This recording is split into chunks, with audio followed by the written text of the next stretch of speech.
An imposing sphinx-like mountain stands against a blue summer sky. Dotted along the slopes are mounds of whitewashed stones and granite grave markers. Mfaiwa, his two sons, Ntando and Musa, and their friend Nkuba, are wandering through the long grass that surrounds the graves. Mfaiwa has brought the young man here to pass on the stories he knows of the Zulu victory. Keeping memory alive through oral history is an ancient African tradition. These graves belong to the British people, Mfaiwa begins, indicating the piles of white stones. The Zulus fought them and won the battle.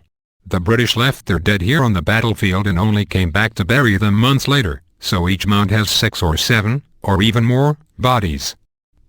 The bones were white and scattered when they came back, so they did not know who was who and they buried them together in mass graves.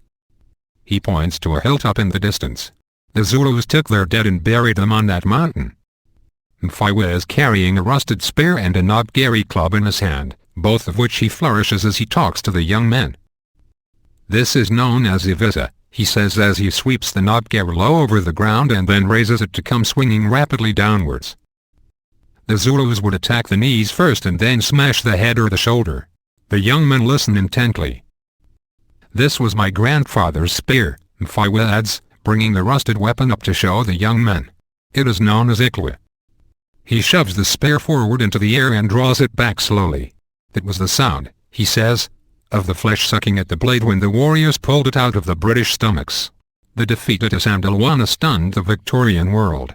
Was this the beginning of the end of the notion of white supremacy?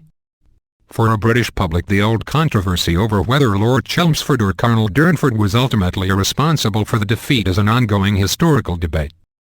But from Mfaiwa and many other Zulus, which British officer was at fault is a sideshow. For them, the memory of the battle is about pride. It is a victory passed down from father to son, like Mfaiwa is doing today. My grandfather and my great-grandfather fought here, Mfaiwa tells me. My great-grandfather was in the veteran regiment. He had fought in many wars, but this was the first battle for my grandfather.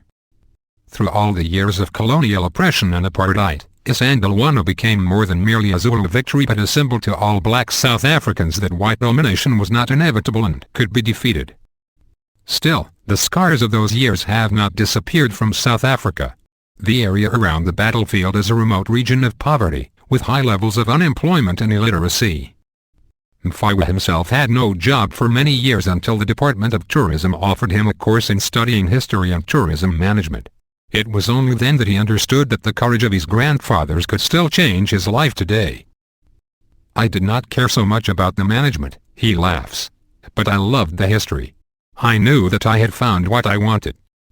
Now he has a regular income, and has even begun work on a book about his forefathers' lives and experiences. Tens of thousands of tourists come every year to see the old battlefield, and there are scores of people like Mfaiwa who work in the lodges and hotels nearby. I was born after my grandfather died, Mfaiwa says, but my father told me all the stories. And now I tell them to all the visitors who come here every day.